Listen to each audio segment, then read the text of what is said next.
What is up, guys? Welcome to episode 63. It is 63, isn't it? Yes. Of the Triage Method podcast. I'm here with Mr. Paddy Farrell. Paddy, how are you this week? As per usual, I am absolutely fantastic, young Gary. It's too easy. Last week we did a Q&A episode, so that was a bit of a novel one for you guys. But this week we're getting back to a more specific topic. But we will actually also discuss some questions at the end.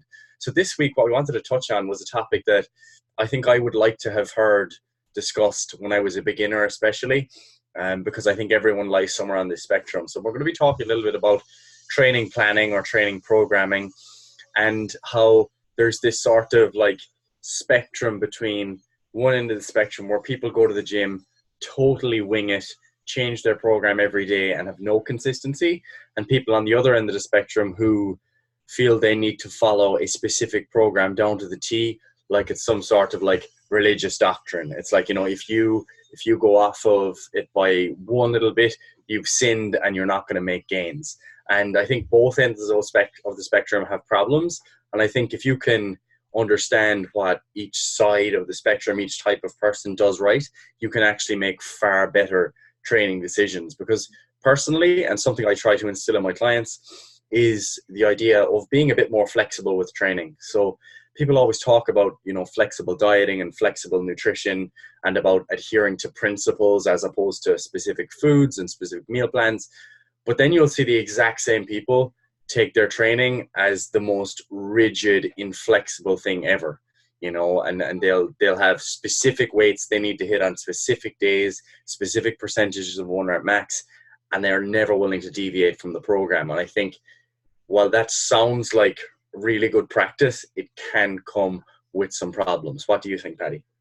Yeah, I 100% agree with you. And especially, well, this is especially true because it makes it look like we have the same amount of knowledge that we have in nutrition, or it makes it seem like we have the same amount of knowledge in training as we have in nutrition. Like we have pretty good first principles, foundational knowledge in terms of nutrition. There's still huge, huge gaps in our understanding, our knowledge, and most people who understand nutrition are willing to accept that and acknowledge that and are working to, get over that. However, it makes it look like the training side of things when you're like, oh no, you need to have this exact percentage, you need to do this exact amount of volume, you need to do X, Y, and Z exercises. It makes it look like this is some sort of scientific, this is the exact ideal program. If you deviate from this, you're just unscientific. You're basically, you're going to be getting no gains. You're going to lose muscle. You're going to lose strength. You're destined for failure. And that's what it makes it seem like when you acknowledge that there's a degree of flexibility that you can have in your nutrition, but then you say like there's no flexibility in regards to your training. Now, obviously, we're tarring loads of people with the same brush by kind of saying this. And this is not to say that we are anti-percentages, strict training plans. It's not like we're giving our clients being like, here, just train. Like we're not giving them no training plan. Like, so obviously we are giving them a training plan. We are organizing training in a coherent manner, I'd say, whatever you want to say, and the dichotomy here is, like you're saying, there are those two people, those two extremes where it's like this training plan is the secret, the method, the perfect training plan, whether it's, a training plan devised by some bodybuilding coach that you're like, he knows exactly the secrets. Look at his laundry list of champions, or it's by some professor and they study strength and conditioning and they have this perfectly laid out like powerlifting program for you, right? And you have that kind of extreme where it's like, this is the exact secret, the plan. And then you have the other person who goes in and goes, yeah, like I'm just not really feeling that today, so I'm going to do this exercise instead of that. And I actually just prefer training chest and arms, so that's really all I ever train. Like legs, sometimes I hit them when I'm feeling like it. There's no consistency, there's no rhyme or reason to the overall structure of their training plan, and it's very wishy-washy, and like we've talked about before, based on feelings, like based on different feelings in terms of, they're like, like legs today, nah, like I'm not going to hit them, because that's generally what people skip. Yeah. Or they're kind of like, yeah, like I have the overall goal of hitting chest and say shoulders, and they'll just kind of go in and do a couple of like fluff sets here and there, and maybe they hit some heavy bench, and maybe they just do some laterals. They're not really counting sets or reps. They're just kind of going like, yeah, like there's the blood in the muscle, that's good, I got a good pump from that, or a good connection with that, like you'll often hear them say. And it's like, yeah, I just did a handful of sets there, and it's like there's no consistency. Like if you were to ask them like in a week's time, be like, oh, how are you going to progress that? They're like, oh, well, I'll just go in and get a pump again. Like, there's no overall structure, or what you would maybe call periodization, to their plan. So there is that kind of dichotomy between the two people. And like you were saying, Gary, there probably is good aspects to both approaches. Well, there definitely is good aspects to both approaches. And I think that somewhere, not even in the middle, like I'd lean more towards the quote unquote ideal secret program than that go in, hit whatever you feel like. But I think taking aspects from either side does allow you to have a more beneficial training experience, allows you to have a more consistent and structured training experience. Yeah, and I think like you can apply this on multiple different levels. Like for example, when it comes to actual like sports training and like training a whole team, this sort of thought process becomes like really, really important. Because if you think that you can just have the perfect program for every individual and predict exactly how their outcomes, or what their outcomes are going to be over multiple months, like some people will do when it comes to periodization, I think that's quite a problem. Because like realistically, you're not going to be able to predict what an individual needs on consecutive days, for consecutive weeks, for consecutive months, and predict some sort of perfect output, which is essentially like the thought process that you would have seen from a lot of like the Soviet periodization authors, like throughout like the 20th century. That was the idea. It was kind of like basically one person arguing with the next person about whose periodization structure might be better. And like John Kiley has written a lot about that, and you can listen to some podcasts with him to get more of an idea of how that actually applies to sports training in general. Kieran O'Regan has written about that as well. He's written about, if you go to like complementarytraining.net, you can read about how that can be likened to like Marxism versus capitalism, which is quite an interesting thing to think about. But what we're focused on here really is the sort of individual trainee who is that general strength or hypertrophy trainee. So if those are your longer term outcomes, realistically, there are many, many, many ways that you can actually get there. And I think when people start to seek out the optimal program, it becomes a very futile pursuit, because there's just no way of finding out what that optimal program is for you.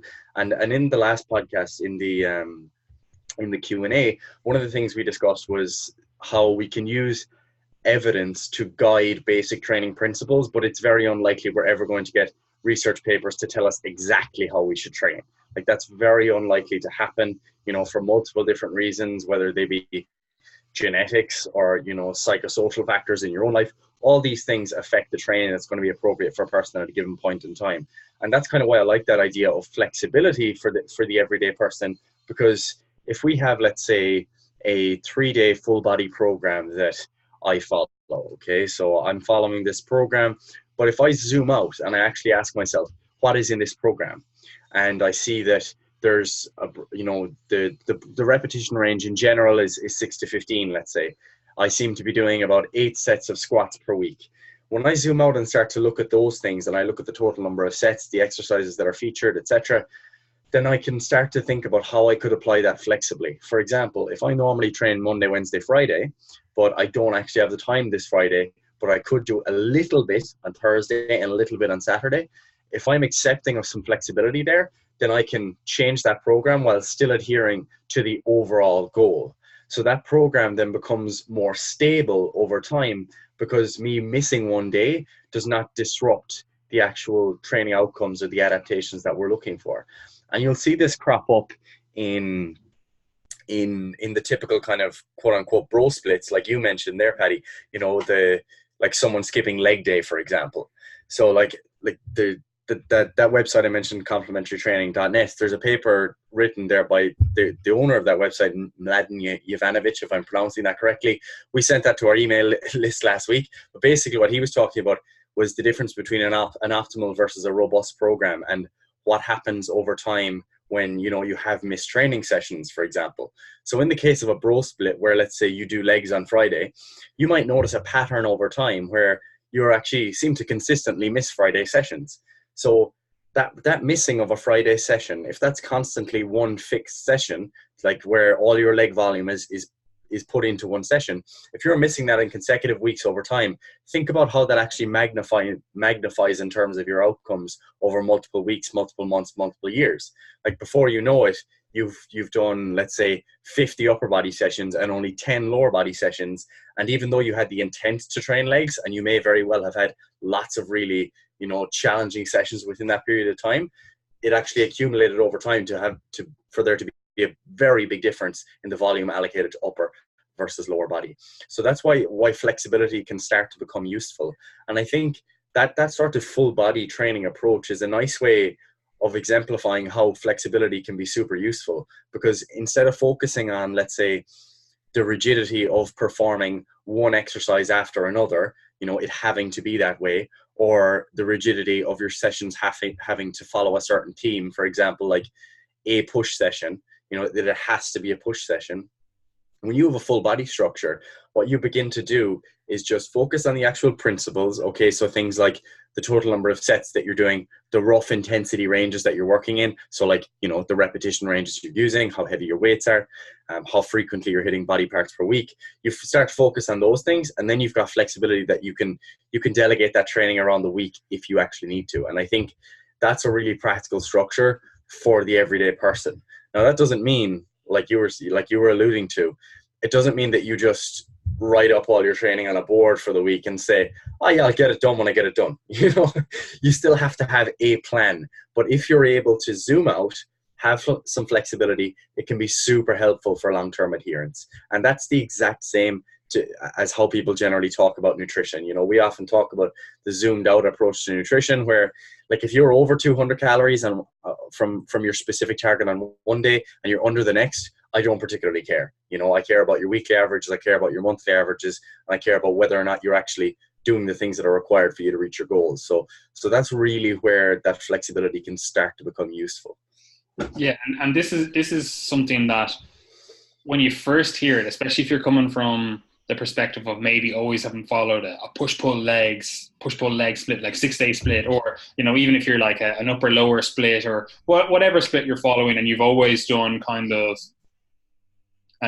a certain day has a theme, you can look at this and listen to this and kind of go, what the fuck are these guys talking about? There's no chance I'm doing squats on my chest day. Like, not a chance. I'm not putting any lower body volume there, you know? And that's fine. That's actually not what we're actually saying. Like, it obviously is, but it's not what we're saying as well. Like, what we're saying is you take that zoomed out approach and go, this is what I want to do with my overall week of training volume, my overall week of training intensity, my overall week of exercises, whatever it is that you're actually focusing on. You know, maybe it is that I want to get good at squats, so you're doing more volume in squats, and some of them are light, some of them are whatever, they're heavier, whatever it is. You know, you look at that and you go, okay, so what is actually contributing to my success? Is it the fact that I have a lower body day, an upper body day, a lower body day, an upper body day? Like, is that the thing that's contributing to your success? Or is it the total volume and intensity you get throughout the week? And realistically, at the end of the day, it is the consistency factor, whatever you want to call that, you know, where it's like, this is what I'm doing repeatedly over time, and that all adds up. Like, you're not going to remember in 6 months' time whether you did a set of squats on your upper body day. Like, it's going to be irrelevant in the grand scheme of things, especially if that allows you to actually get a little bit more leg volume in and thus progress that little bit more. You know, obviously it's not a direct correlation between volume and progression, but you know what I'm saying. So while we're not saying you have to change from your beloved chest and shoulders or push day to this, full body split. That's not what we're saying as well. And obviously there are certain, we'll call them techniques, methods that would require you to have a specifically themed goal. Like say, for example, you're doing something that is to just be, maybe drive, we'll call it metabolite training. I know some people call it that, where you're like, it's literally just about the pump. Like that might have been programmed on your training program for the end of your upper body day, we'll say, for example. So that was with the assumption that you've already trained the progressive overload stuff earlier in the session, and you're literally just going, oh, I just want to get a sickening pump from this exercise. Like that adaptation is going to be different if you do nothing upper body before that. Like you literally just tag that on to the end of your lower body day, say, for example. Now, is that something that we need to be like, oh, well, look, you might as well not even do it then? No, not at all, right? So again, you have to look at the broader scheme of what you're trying to achieve with every single exercise in your training program. Again, we're not saying you have to follow a full body split. Like I don't follow a full body split. Like I like, I do lower, upper, day off, lower, upper, day off, with my resistance training, right? And I like that. I like being like, okay, I go in, I know I'm training my lower body and that's what's getting hit. I'm like, that's what I'm going to feel muscular fatigue in. I know I'm going to be able to recover from that before I go into my next lower body day. So it'll be Monday, Thursday, and same with the upper body day. I know it's a Tuesday, Friday. I know that, right? But I am so focused on the minutia of like this is when I have to hit this. That like if I missed a session, I know like generally the first 2 exercises in my workout, I'm like they're my key sets. I'm like that. As long as I get those done in the week, it's cool. So if I know like I have an extremely busy week and I can only get to the gym twice, that's literally all I can get. I know I can go, right, we're going to do 2 full body days and we're going to pick the 2 progression exercises from, we'll say the Monday, Tuesday session. And it's like, I know I'm going to do, we'll say, for example, for me, it's like squats and RDLs on the Monday. So I'm going to do those on my first session. And then the Tuesday session is generally bench press and bent over rows. So I would just do a full body session that would have those 4 exercises. Same with the next full body session I would do then. Again, it's generally deadlifts and front squats. And then it's also overhead press or incline press, depends on what I'm focusing on. But generally, they're the 2 that I kind of switch between. And chin-ups, right? And I literally do another full body session with those 4 exercises, So again, I'm looking at the bigger picture of what is my training trying to achieve? What are my main things that I'm focusing on? Can I then go, okay, look, we need to pick and choose because I don't have the time available. Yes, I'm losing some volume overall because I'm not doing the other exercises that I do, but I have a little bit of flexibility going like, these are the key things that need to be focused on. And this is, again, something that also applies if you have more training days, because I see a lot of people and they do follow, 5-6 day splits, right? And that gives you very little wiggle room, right? Because you have an off day, you have a busy day. It's like you've just lost one of your days. We'll say again, you lose the Friday session, right? And that was going to be, we'll say you're on a legs push-pull. That was going to be your second push session of the week. Like if you have complete rigidity in your programming and you're like, I just lost that session, it's gone. Like RIP my gains, it's gone, right?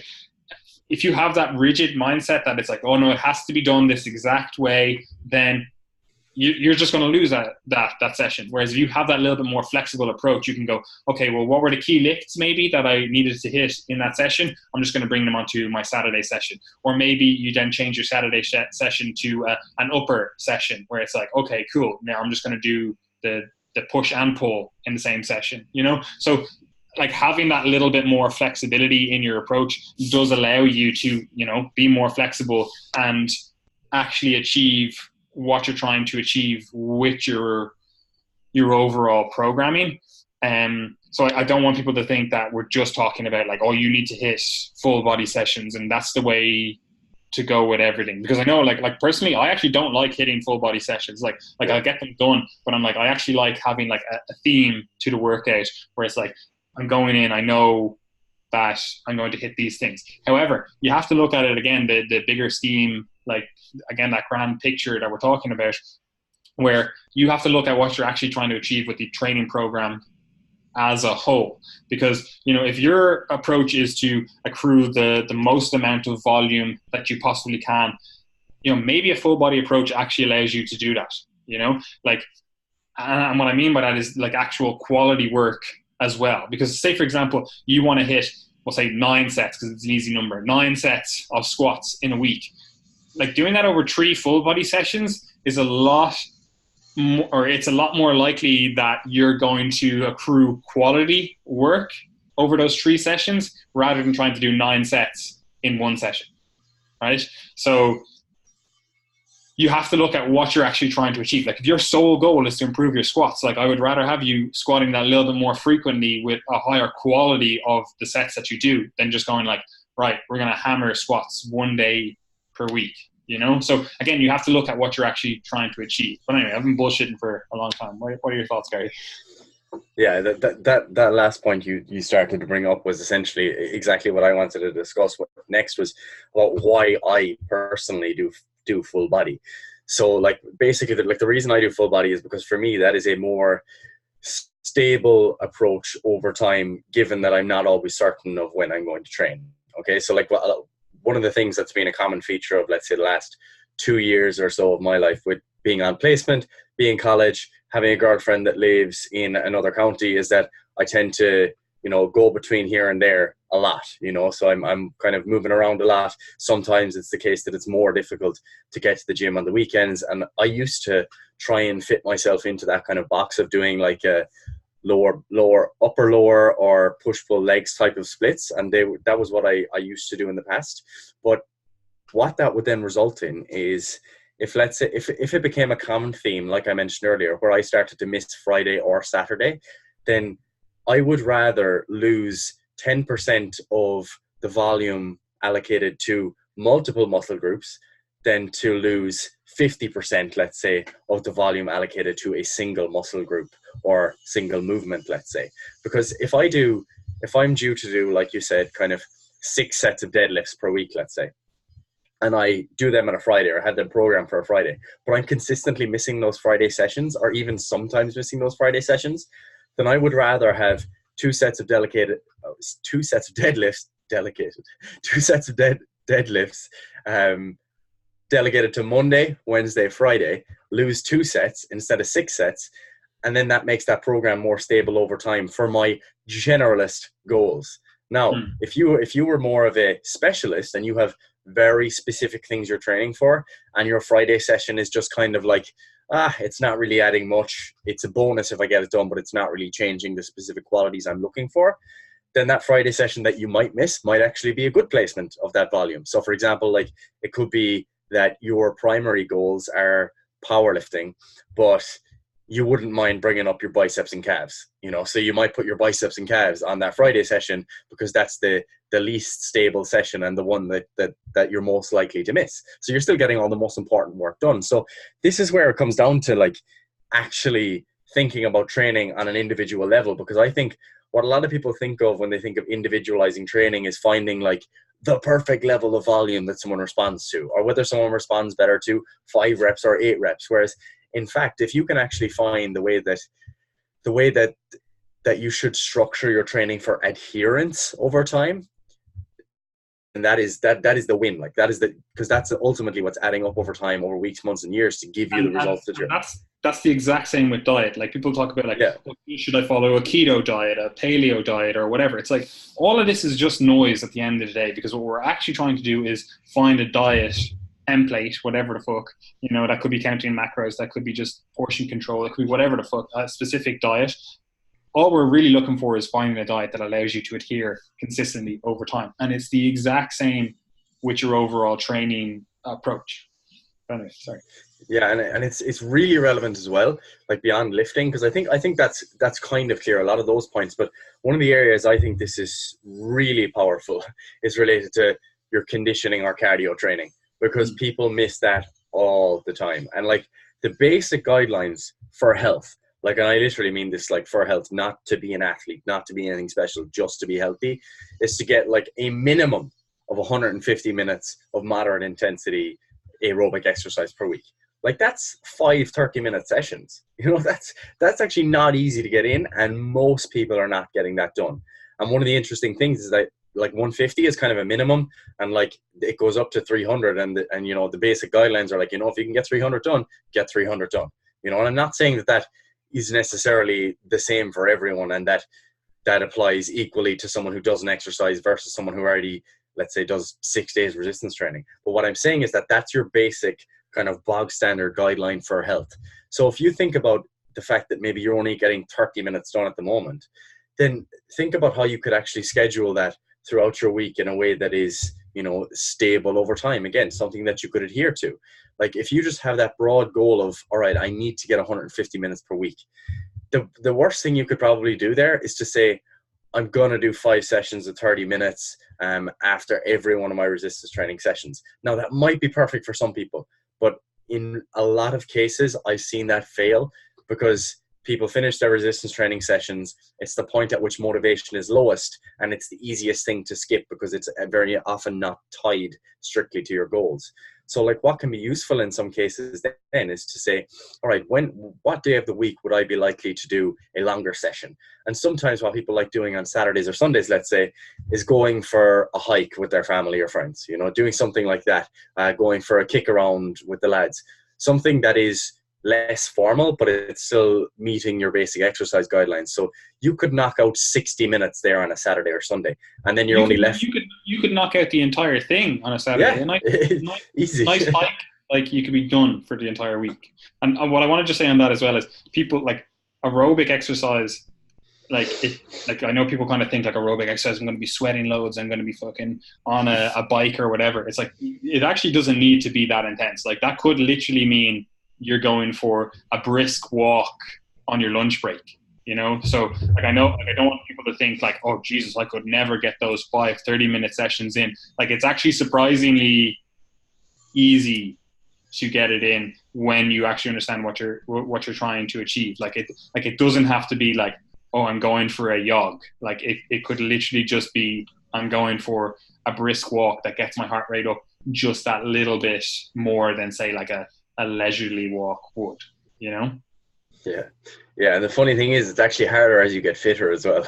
Because I've actually found that I used to think that, like, you know, an incline walk on the treadmill in the gym, like that was enough for me to get to like 130, 140 beats per minute, and I could just do that and that'd be easy. Now if I do that, it's like it's nowhere near that. It's much lower, and I'm like, oh damn it, man! Now you have to work even harder to get the same intensity to be considered moderate to vigorous intensity or whatever. And like that second part, that vigorous descriptor, like if you're getting vigorous aerobic exercise or conditioning training, then the guidelines kind of like 75 minutes. So if you're doing like really intense like HIIT training, then you can bring down that goal a little bit. So like obviously, like I don't like to tell people like that they need to get a specific number, because ultimately that's not what it's about. It's about, yeah, you want to get close to that, somewhere in and around that, but ultimately you want to be increasing your aerobic fitness over time.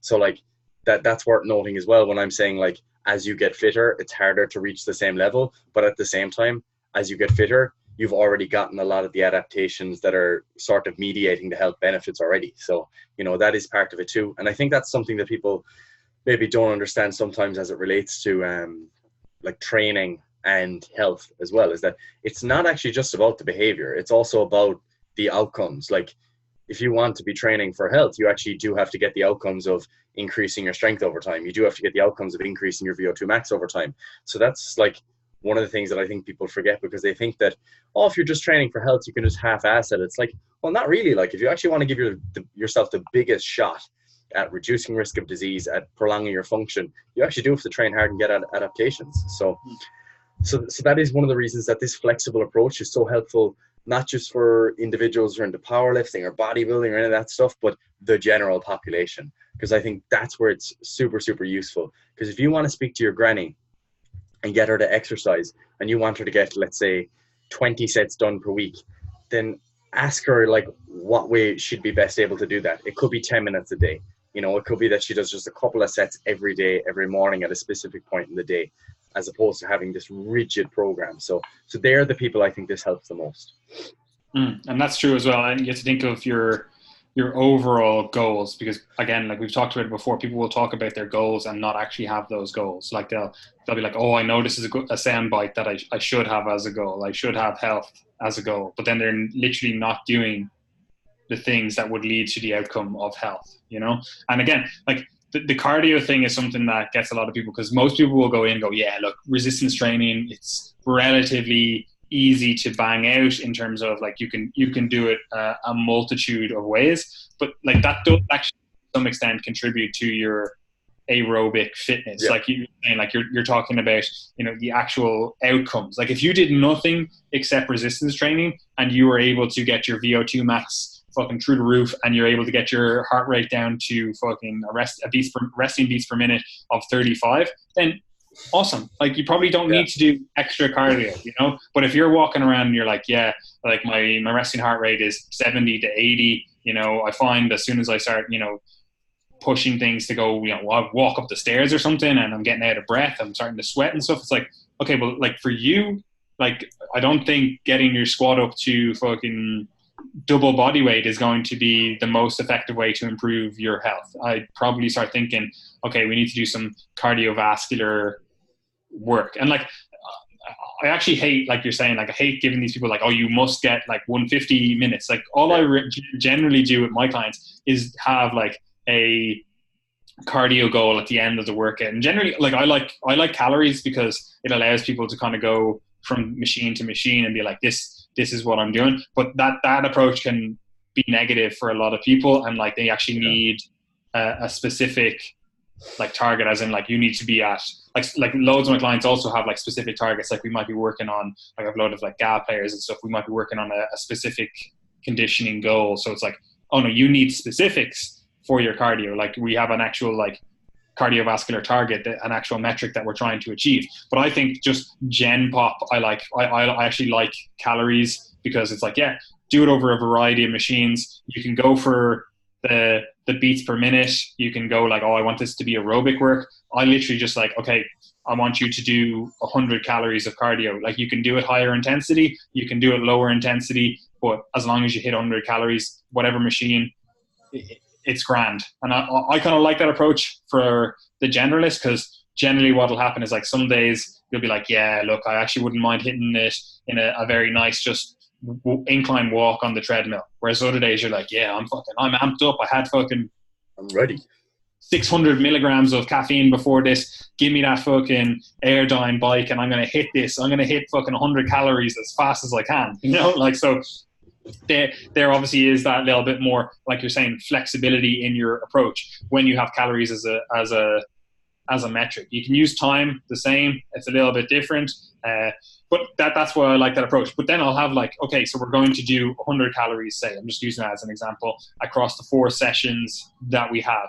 And then what I'd like to see then is we'd also get our 10K steps per day, because in my mind, that also contributes to it. Because if you're getting 10K steps per day, like you are literally constantly hitting that kind of, we'll say, aerobic threshold, where you're kind of like, you have to actually be actively moving around and doing stuff to get your activity levels up, you know? So in my mind, I'm like, that also contributes to it. That doesn't mean that you necessarily count it towards your 150 minutes or your 300 minutes. But in my mind, I'm like, yeah, like as long as you're getting activity throughout the day, like I'm pretty happy with that, you know? Yeah, and I suppose like that just shows you as well how there are so many different components that go into, like, you know, these different health outcomes. It's, you know, it's how much you're walking per day. It's even how fast you are walking. Like that's part of it as well. It's, you know, what your actual job is. Like I do work an active or a sedentary job. Are you doing this additional cardiovascular work? How intense is it? How intense is it relative to your fitness? And then what's your strength training like? So it does all add up and kind of come together. And that again is why this sort of flexibility and some appreciation of uncertainty is useful, because at the end of the day, it's not just about the program, it's also about the outcomes, like we just alluded to. And when you look into the research, it's actually really interesting on responses to training. Like some people will have potent, like huge increases in VO2 max just from lifting or from little bits of cardio respiratory training. Some people will not have any changes in VO2 max in responses to some training programs. And again, there can be some measurement issues there as well. But what you're seeing is that there's a wide variety of responses, both in terms of strength and muscle building and in terms of increases in VO2 max or aerobic capacity. So if you think you can just predict someone's outcome purely from like some research paper, like that's totally wrong. That's just clockwork determinism. Like that's like, you think like the world works in like Newtonian physics. It's like, oh, like I put this input in and I get this output from that. And it's like that's not how the world works. That's why if you ever listen to philosophy, people who talk about determinism, they're like, oh, determinism is correct. It's like this means that you are literally that was literally the 1915, 1930s. Like you are literally 100 years behind like physics. Like we know determinism, we know Newtonian physics is not 100% correct. So like determinism is incorrect. Like there isn't and I think people don't apply that thought process when they talk about biological systems. They just think of like, oh yeah, we put this input in, we get this output out. And it's like, that's not how this system works. Like there's so many variables at play. And like you see this especially in the health and fitness world with the calories stuff. People will think like, oh, I reduced my calories by 300. I should be able to predict exactly how much fat loss I get. I should be able to predict exactly how long I'm going to have to diet for. And it's like, that's not the way this works. There's all these other variables at play, like these hormonal systems that then change in response to that calorie deficit. Like, you know, like say like your NEAT goes down, like your non-exercise activity thermogenesis, you just stop fidgeting, you stop moving around. If you're not tracking your activity in some meaningful manner, like you don't even notice that that's gone down. And it's like, okay, cool. That's probably why you're not losing fat. It's not some magic, oh, my metabolism is fucked and I need to have a cheat meal or something. It's like, no, you don't know the inputs. You're not doing all the inputs to get the output that you're looking for. So this is the same with training. It's like you actually have to just take that big step back. And it's actually really hard. And like I appreciate that it's really hard for the general population to do this, because you just get all this information. Like even like when we're saying this here, it's like you need to do this cardio, you need to do this lifting, you need to do this and this. You're kind of like,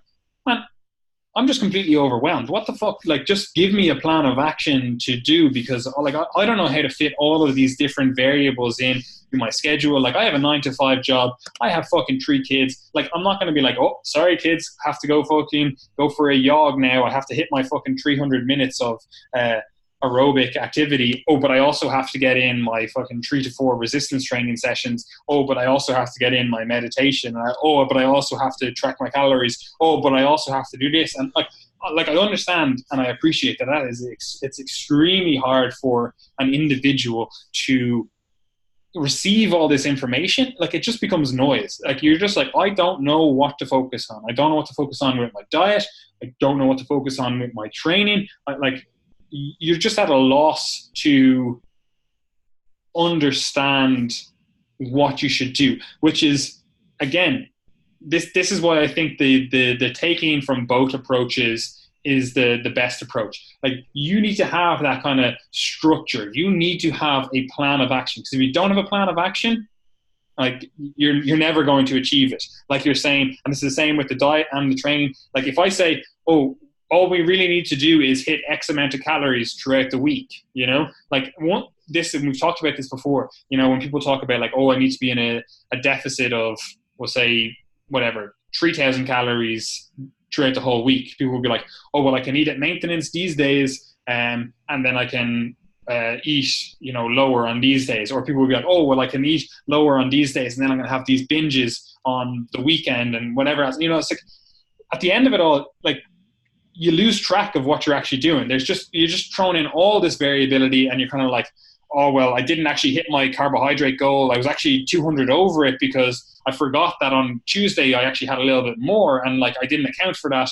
And it just becomes really, really messy when you take away that actual structured plan of this is our daily goal. Like, yes, we can have a kind of more flexible weekly approach where we're kind of like, okay, well, this is the overall deficit we need to hit, or surplus, or whatever it is. But for most people, having no structure to that day leads them to having no structure to the week. Like they inherently fuck it up. And that's the case with everyone, you know?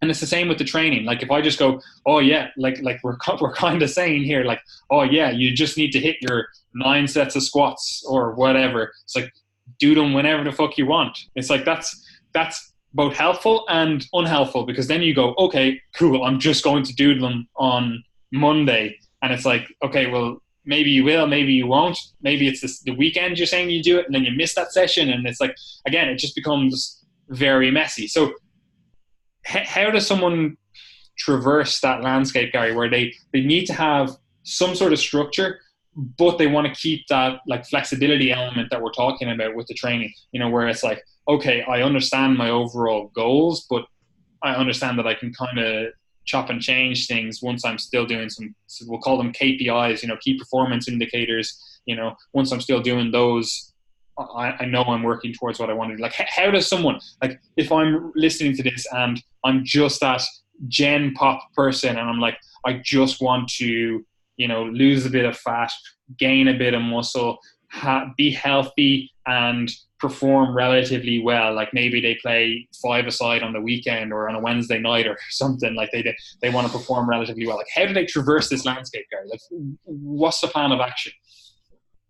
Yeah. So what you have to do is to first try to identify what your actual, like, what are the priorities within what you're doing? As in, like, the number of days that you train, generally not relevant. As in, like, it is relevant if you're going to talk about like 6 days versus 1 day, but the actual number of sessions that you do, I don't particularly care about that. I also don't care what you call your sessions. I don't care if it's a push session or if it's a full body session, right? If you want to get work done, start getting stronger, start building muscle, I care about, right, are you hitting all of the body parts or movements that are relevant to you? Okay, let's just play it real simple and say you want to get a stronger squat, you want to get a stronger deadlift, and you want to get a stronger overhead press, let's say. They're your biggest priorities right now, okay? That's my first thing I'm going to ask, all right, are you getting those exercises or variations of those exercises done? Okay, cool, all right, that's step one. Or you're at least doing the exercises that you want to get better at, you know? Then what I'd ask is, like, what number of sets are you hoping to get done here? You know, if you just did a previous program and you did 6 sets of each of those exercises and you made incredible progress, then I'd be saying, okay, you know, 6 sets per week for those exercises seems to be really good for you. All right, that seems to be like what went well there. So let's see if we can schedule those things first. So whatever you do, some of it on a Monday, some of it on a Wednesday, some of it on a Friday. But when we schedule that, we appreciate that.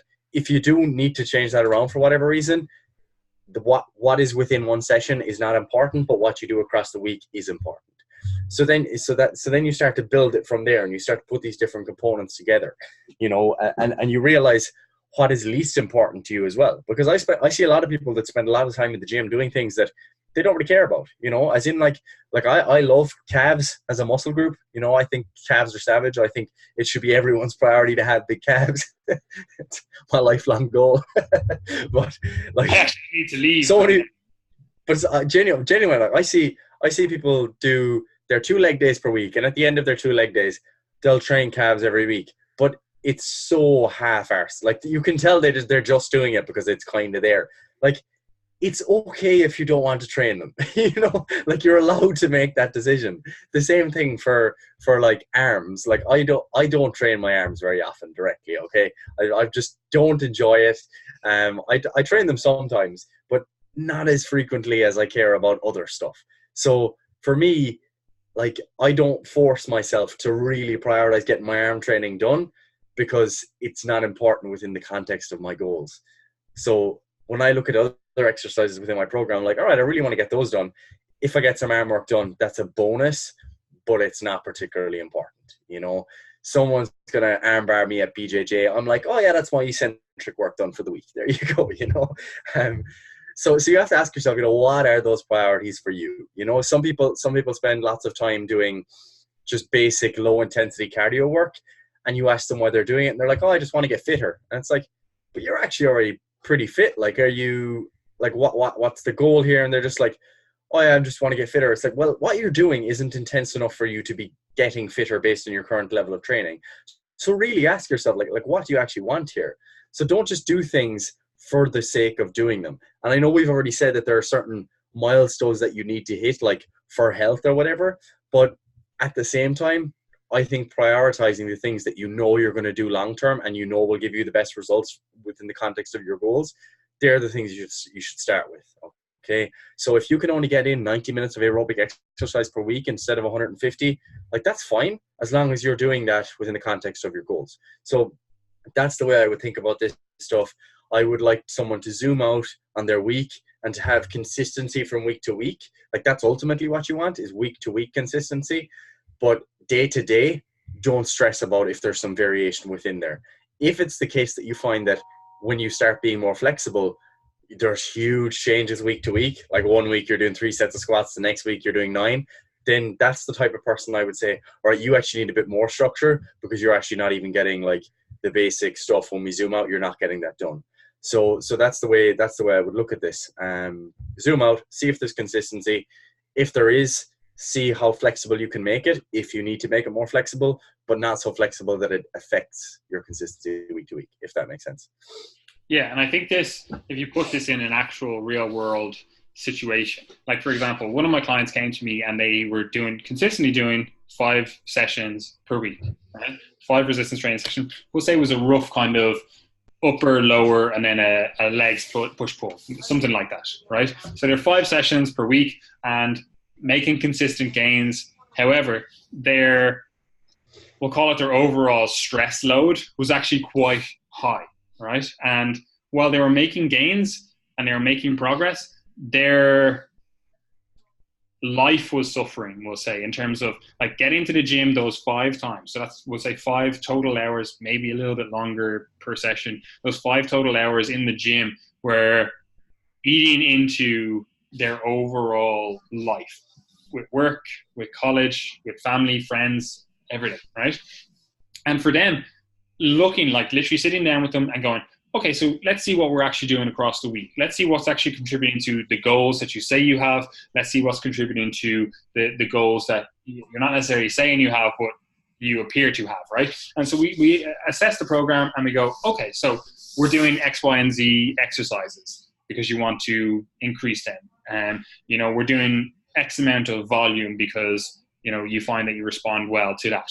But then we're also looking at this and we're going, your sessions are lasting an hour every time. And, you're saying you want to progress these key things. You want to get these key outcomes, we'll say body composition wise, and you're doing this across 5 days. It's like about 20 minutes of every single one of those workouts is just fluff work that you're just adding in because you think that you're supposed to do it like that. You're like, oh, well, I do 20 minutes of calves. Well, I don't know who does that, but okay. No, but you're doing like 20 minutes of extra work for, we'll say you're doing 5 sets of lateral raises and 5 sets of bicep curls and tricep extensions. And like really, you only really care about, like you're pretty happy with the size of your arms and the overall shape, we'll say, of your shoulders. And you don't really care about progressing that too much, but you're like, I'd like to at least maintain that. And you do find it helps with your other lifts, maybe your chin-ups, your presses, whatever, right? So all we did with that client was look at them and go, okay, so we're doing the 5 sessions per week. This is eating into your overall stress, your overall time. There's this across the week, there's about 80 to 90 minutes of fluff work that isn't really contributing overly, or it isn't really contributing a huge amount to your overall goals. So what we're actually going to do is we're going to compress your workouts into 4 sessions. So we're going to still hit the key components of your thing. Like they were doing that kind of, again, we'll say lower, upper, legs, push, pull, split, right? And then we're like, okay, so all we're going to do is we're still going to keep some aspects of that and we're going to do a lower, upper, right? And what we're going to do is push the volume a little bit closer together in terms of what you were spreading out over 5, now get spread out over 4. And rather than doing 5 sets of these lateral raises and these kind of fluff exercises that, they're contributing something, but they're not necessarily contributing a huge amount. It's like, we're actually going to do 2 to 3, depending on the time you have available to you on those 4 days, right? And that was all we did. We changed those 5 days to 4 days, we got a little bit of reduced volume. Like we still got the same volume on the key performance indicators, the key lifts that we're trying to progress, and the ones that are giving you 80% of the return, and we were still getting the same volume on those. We were still progressing them. They were generally higher quality sets because now you've got 4 days to spread it over. You're a little bit more excited to get to the gym rather than going, drag my heels, 5 days, have to get in here, sacrificing my overall life, social, whatever. And the difference in results was phenomenal. And I don't even mean that in terms of like, oh my God, like, I'm just this expert coach and I'm unreal transformations. The difference in results wasn't because I came up with some super secret program where like, this is the 4-day split that you need rather than this five day bullshit you're doing. It wasn't because of that. It was because we were able now to be more consistent with the workouts. Those workouts were of higher quality. Her overall life was of higher quality because, they're not then going like, I can't see my friends and family, or I have to spend the time here in the gym on the Saturday. I'm not spending time with my friends, family. I'm not able to get my college work done. So overall stress like dropped dramatically, right? And obviously that's a huge indicator. Sleep went up, performance then went up. So we were doing 4 days, but because stress was lowered, sleep was increased. That whatever you want to call it, that psychosocial stuff. Was improved because they're actually now able to fucking go have dinner with their granny on a Saturday or a Sunday or whatever. They're actually able to do that now. So all those other areas improved, and as a result, the training program improved. Not even the adherence, because they were getting the 5 days done, but the quality of the work done across those 4 days improved. So they were getting much better results from looking at their overall program, assessing what they're trying to achieve and going, okay, so these are the things that are contributing. I don't need to be doing this across 5 days because I've actually just added in all this fluff work, which, it's contributing somewhat, but it's not like it. That's the 80% of work that's only giving you an extra 20%, rather than focusing on the 20% of work that's giving you the 80%. And we just brought it down to 4 days rather than 5, and everything changed then as a result. So being able to create a structure that we had flexibility in, because now it was more flexible because they could train across. They had 7 days to train 4 days, if that makes sense. So maybe Tuesday was a little bit more difficult to get to the gym, so it doesn't really matter. I can do that on the Wednesday. Whereas before it's like, oh well, if you miss that session, now you're not going to be as recovered for your next session, and like you start losing the volume there. The quality of the work isn't as high. Whereas now you have 4 sessions to spread across 7 days. You're like, okay, I actually have a bit more free time. And this is the same approach you would take with like someone who does 6 days of training. Like the amount of people I see try to get 6 days of training in when they have like busy work schedule, busy college schedule, busy whatever schedule. And it's like, yeah, that's fine.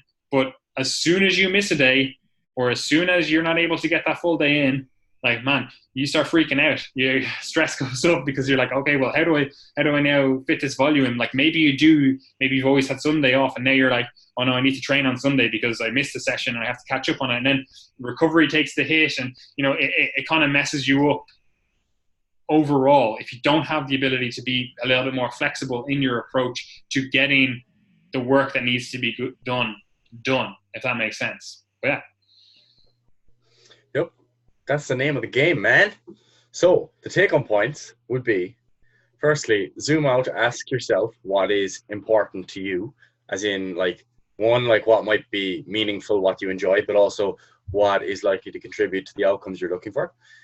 2, focus on getting the work done rather than solely how you get the work done. So rather than focusing on the number of days or the name of your session or the order of your exercises, focus on actually getting the stuff done.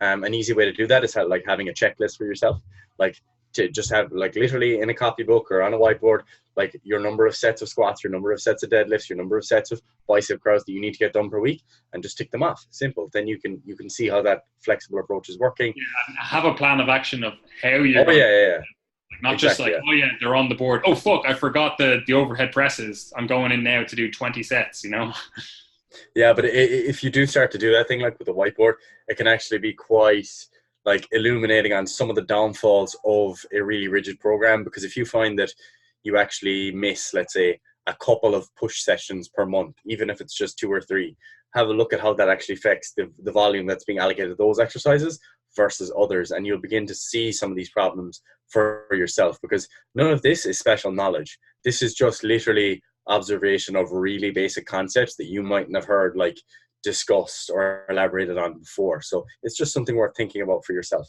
So I don't have anything else to add, but we do have questions. Paddy, do you have anything else that you want to discuss before we finish up that segment?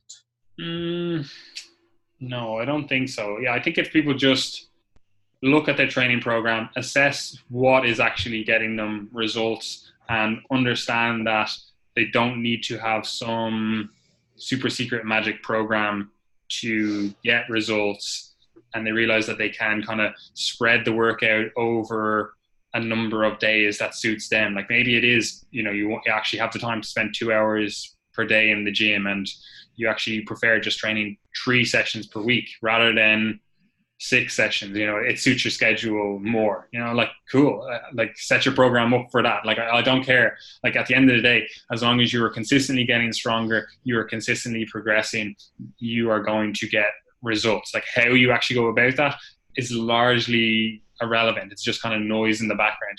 And this is something that you see people, they get overly dogmatic about training, and it's like you have to do these things, and it's like, well, like what are we actually trying to achieve at the end of the day? Like for example, you're like, oh, you must squat, and it's like, okay, well, that's fairly good advice, but it's like, first of all, what I'm trying to do is just get stronger legs. We'll say get more stronger and mobile legs, and there are a number of ways you can achieve that. Now, I could go into that program and be like, cool, I actually have a load of business meetings scheduled throughout the month. And it's like, I'm going to get to the gym. And if I don't know what I'm actually trying to achieve with the exercises that I'm doing, I'm just going to go, well, I couldn't get to the gym, so I didn't do them. Whereas I think if you understand, it's like, no, I'm actually just trying to challenge this, we'll say knee flexion and hip flexion.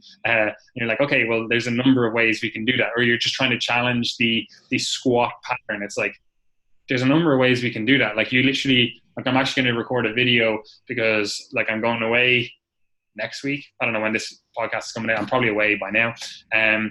But yeah, this will actually come out on Monday, so I'll probably be going away today. But I'm going to record a video and just be like, right, this is what I'm bringing to the gym, or rather bringing on holidays. And it's like a band, some sliders. And it's like, this allows me to train a huge amount of things. And like, yes, it's not as easy to progress as, resistance training, like with weights and stuff. But it's like, I can still get a very effective workout in wherever the fuck I go, with just some key implements, So you have to look at that and understand, like, what are you actually trying to achieve? Like, what's the outcome you're trying to influence? And why are you bringing in these methods to achieve that? And once you understand that, you can go, okay, so I can actually be flexible both in my exercise choice, my the way I go about implementing these methods, but also the way I go about, structuring these methods across the week. Because at the end of the day, again, it's progressive overload in those kind of hypertrophy, I put them in inverted commas,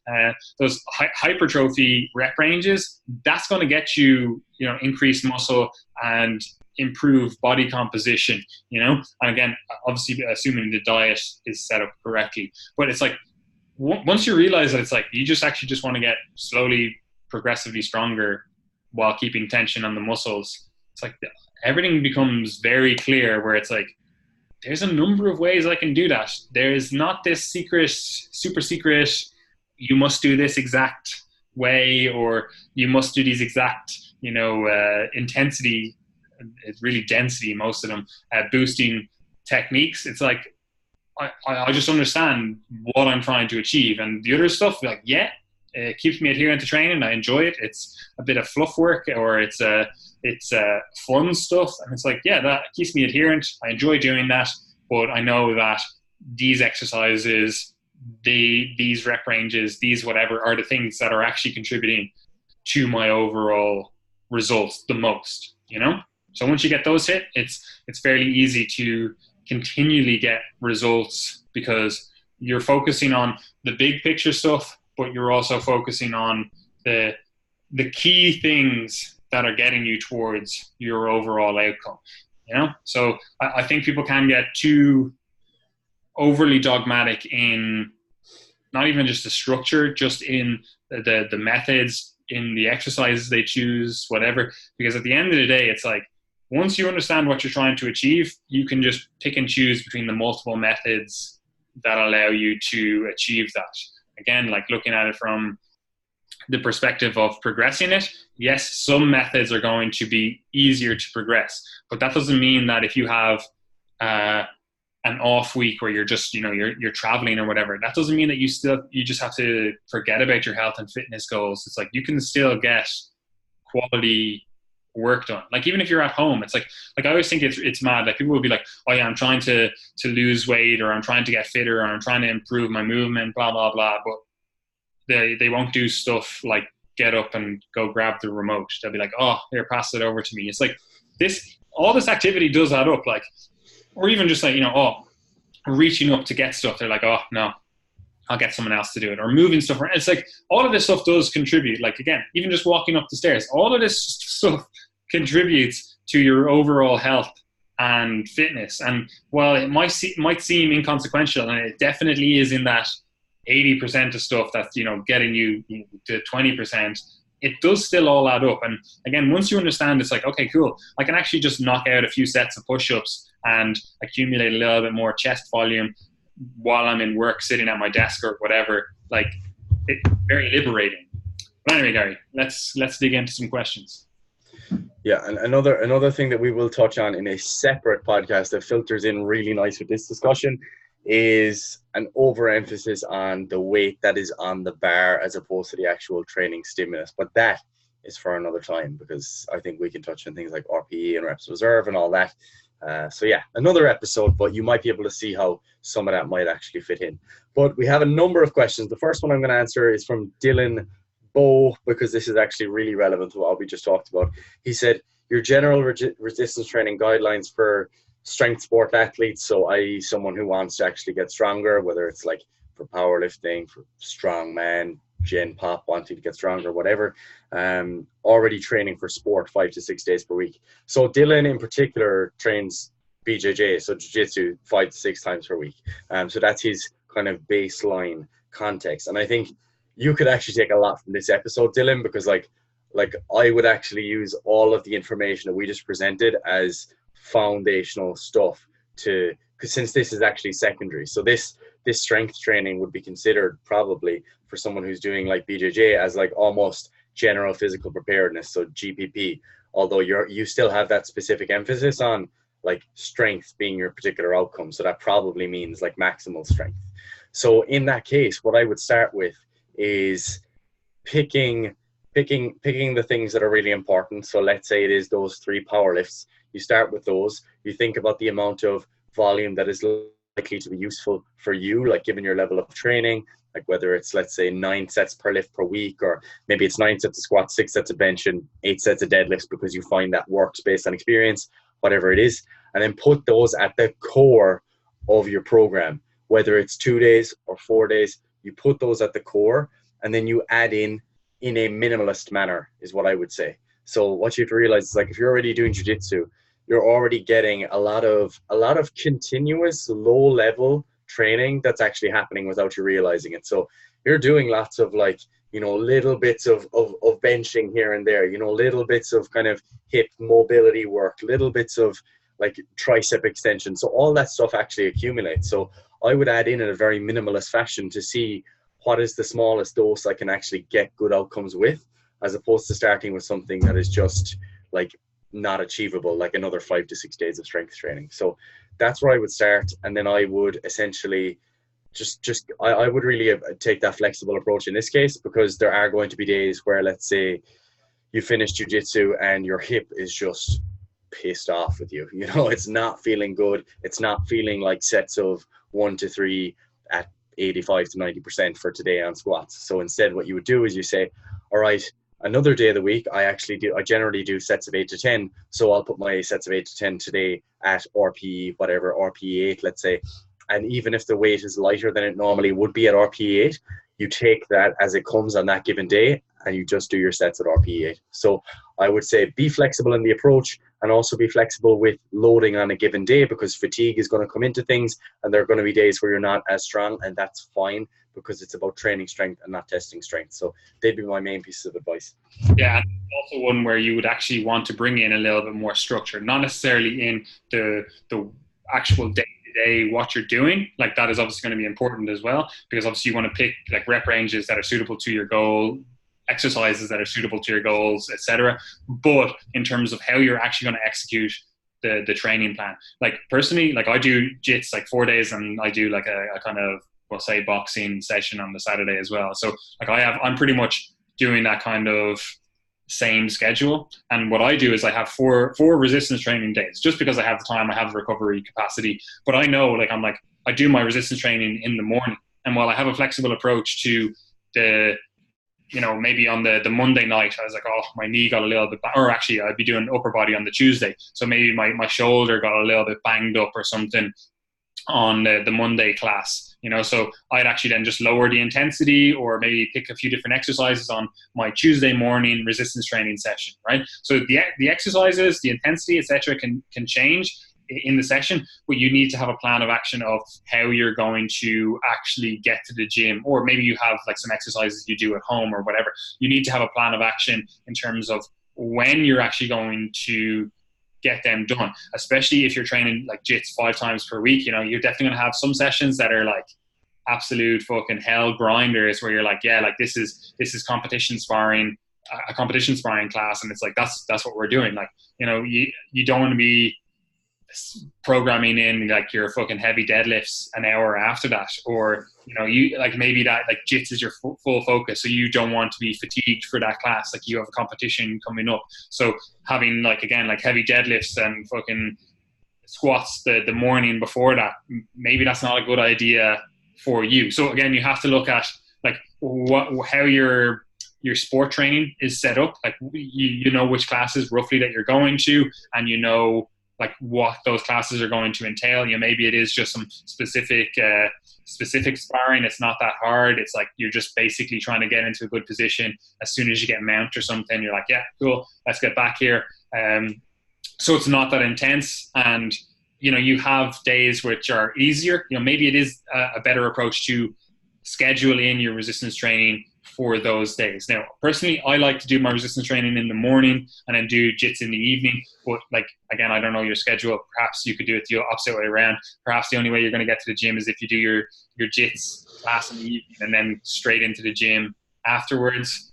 I don't know your schedule, but having a plan of action of how you're going to actually achieve what you want to do in the gym in terms of when you're structuring them throughout the week.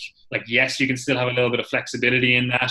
You still want to have some sort of plan of action so that you are ensuring that the goal still stays the goal, which is presumably to have your resistance training work complement your jits work, rather than like, again, there's no point doing 6 sets of deadlifts an hour before you're doing a competition sparring class and you're just wrecked after it, you know? So again, having some sort of structure while having the flexibility to be like, okay, actually, you know, I'm a bit beat up, or this is the only time I can get to the gym, and I do have that competition sparring class later on, so maybe I'm going to take things a little bit easier today, even though I probably could go a little bit harder, but this is the only time I could get to the gym. So I'm just going to take a little bit easier so I'm fresh for that class later on, but I'm still hitting those rough movement patterns, you know? So again, have some sort of structure, but have that flexibility as well. Yeah, and I would also say that applies especially to longer term planning in this case, or anyone who does actually compete in a sport. Like, let's say you just compete in, let's just say, like, this mightn't be realistic for you, Dylan, but let's say you compete in jiu-jitsu every 3 months. Okay, so 4 times a year you compete in some sort of competition. So what you could then do is say, all right, if I know that is the structure, like when I zoom out, I know that's the structure, then it might make sense for me to like break up those 3-month blocks between each competition into different phases for my resistance training. So maybe it's the case that after competition, you do like way harder resistance training then. You do more volume, you do more intensity, because you know that you're not training specifically for a competition for another 3 months. Then you pull it back just a little bit as you get to that sort of middle block. And then towards the end block, where you're going to be doing, more of that kind of competition sparring you might be working on specific things related to your game or whatever as you come up to that actual competition. Then for that third block, you're focused mainly on that jiu-jitsu stuff, and your resistance training is very much there to maintain what you've built. And then again, you're able to push it on again after the competition. So I think longer term planning can be really useful there. The same thing for GA athletes or any other athlete who has somewhat of a defined season. You're way better off trying to yeah, I say. Saying GAA has a defined season. Those motherfuckers. Yeah, no, that's why I said somewhat. 10 years straight of a fucking season, they'd be like, yeah, like I actually have this, and I just championships, and then fucking we have this, and it's like, do you guys ever get a break? Yeah, anyway. Especially because I have some clients who play club and county, which is just. That's what I mean. It's a bit of a nightmare. Just doing everything now, are you? But yeah, if you are an athlete who happens to have a sport that has a more defined off season, then that's your time for saying, all right, let's build up some muscle mass. Let's get into a calorie surplus. Let's build strength. And then as you are more in that in-season phase where you're working on, let's say, more skill, more speed, more power, whatever, but then you're not really focusing on that stuff quite as much. So it's not just about zooming out to consider what you're doing on a weekly basis, but also what might be the best times for you to do things at different points in the year. So there you go. The second question from Tom, who asked, any tips for a person starting first office job to prep foods for gaining? I suppose we can actually just remove first office job here and just say anyone that wants to prepare some sort of lunch. Realistically, that's what it means. Whether you're a student, whether you work in an office, a factory, a building site, we're talking about what sort of tips you might give to someone who's trying to gain, which we assume is you're looking for extra calories, how you can prepare to get those calories in at work. And there's literally no perfect answer to this. There's an infinite amount of answers you could give. But what I would say is that one of the most useful things that I know you're big into, Paddy, is having specific time each day that you cook your food. You just make it a basic habit, a basic ritual, and have a couple of core meals that you can cook on a consistent basis that you have actual flexibility in changing the calorie quantities. So if we take Paddy, your typical meals are mince, kilo of veg, and kidney beans. Still like that? That's your basic kidney beans these days. Exactly. Exactly. That's a good example though. So more rice or potatoes now, whereas when you were dieting in the past, it was more kidney beans. So you've got that kind of base meal where you've got your meat and your veg, and then you adjust calories or carbohydrates or fats based on your actual goals. So you could very easily turn that into a ridiculously calorie dense meal by adding in that rice, then adding in handful of cashews and olive oil, let's say. So you're really able to bump up the calorie density of that meal. So that is where I would start. I would ask myself, what foods do I enjoy? Maybe pick 3 base meals that you enjoy, and then have some way that you can adjust the calories in them over time. So it can be the addition of oils, the addition of nuts, the addition of some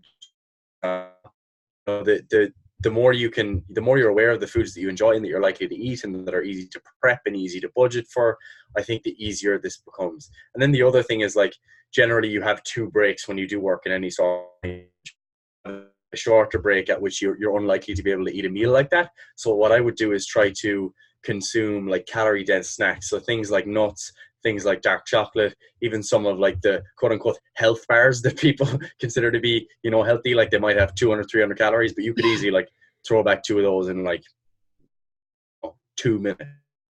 So they're the types of things that I would be thinking about anyway. Yeah, at the end of the day, I think this just comes down to actually planning ahead of time. Like you said, they're setting a time of day that you prep meals. That doesn't have to be every single day. That could be you do it on a Sunday and a Wednesday night. You just all right, cool. I'm going to prep my meals for the next 3-4 days, whatever it is, But having that time and being okay, cool. I have a plan of action that I know my meals are prepared for it. There's no to and fro. I personally like cooking my meals in the morning. I wake up early. I train early as well, but I generally need at least an hour of waking up, or having woken up before I can train. I can train straight out of bed, but it wouldn't be as good a session as if I just kind of gave myself a little bit more time to kind of wake up. So I just use that time to eat some food, and while I'm eating my breakfast, I just cook my food for the day, you know? So like I know then by the time I'm in the gym, I have my breakfast consumed and I have my meals cooked for the day. And that doesn't necessarily mean I have all my meals. Like, you know, maybe I might be going for dinner with my girlfriend or something. So I'm like, okay, cool. I've actually planned for that, because for me, it allows me to have that flexibility day to day where I'm like, okay, cool. I know my rough schedule for the week, so I know what food to buy for the week. But then also I'm like, if something comes up where I'm like, I'm actually going to be out of the house for longer than I thought I was going to be, or, you know, something is on, and I can just prepare my food ahead of time for that. Now, that's obviously not going to work for everyone, because, you know, some people find it hard to get up early in the morning. So if you then put your time like, oh, cool, I'm going to get up 30 minutes earlier and cook my food for the day in the morning, and you already struggle to get up to the time you're supposed to get up at, like that's obviously going to be a bad time to set that for you. Or maybe you live in, I don't know, an apartment or something with other people or whatever, and cooking food at 5 a.m. in the morning isn't exactly what they want to wake up to, you know? So perhaps there's that as well. Again, you just need to find a consistent time that you can sit down and prepare food. You know, maybe it is you're cooking your dinner and you actually just cook 2 or 3 extra portions of that dinner and have them for your lunch, you know? So, or even like an extra portion. So you have your dinner and then you have that same dinner for your lunch tomorrow, you know? Like, all you need to do is plan ahead and pick a consistent time where you actually just prepare the food for when you need to eat it. And like Gary said, like, there's multiple foods that are higher in calorie that you can just snack on at that earlier break and contribute to your overall caloric load. But at the end of the day, all that matters is you have a plan of action for this. And again, like we were saying with the training, you can have some flexibility in that, but you still need some sort of plan of action. Yeah, and it can be surprisingly easy. Like, if you do need to, you know, you forget your meal one day, or you woke up late or whatever, to just like catch up on calories. Like, well, one of the things I used to do when I was commuting up from Killarney to Limerick for college, and like I didn't want to be bringing like all my food with me for the day because I already had my gym gear and all that sort of stuff. And in the shop they used to, on campus, they had like €1 bag of trail mix on sale, and it was like 1,200 calories. So like I used to just get one of those like every day. It's like whatever, 60 grams of fat, about like 60 grams of protein, and it was just the easiest way of getting in like a heap of calories. So, you know, there are those options if you are stuck. Think about like when you're trying to gain weight easily, think about what you would definitely not advise someone to do if they were trying to lose weight. Like that's one of the ways I like to think about it. Do the exact opposite. Yeah, do the exact opposite. And I mean, like, worst case scenario, like, there's no harm having like a muffin after your workout, which could be like literally 400 or 500 calories, if that is what allows you to reach your goals. Obviously within reason. You don't want to just like eat dairy milk for every meal, but clearly that should be fairly obvious. Stuart asked, views on polyphasic sleep cycles for a person with a hectic lifestyle.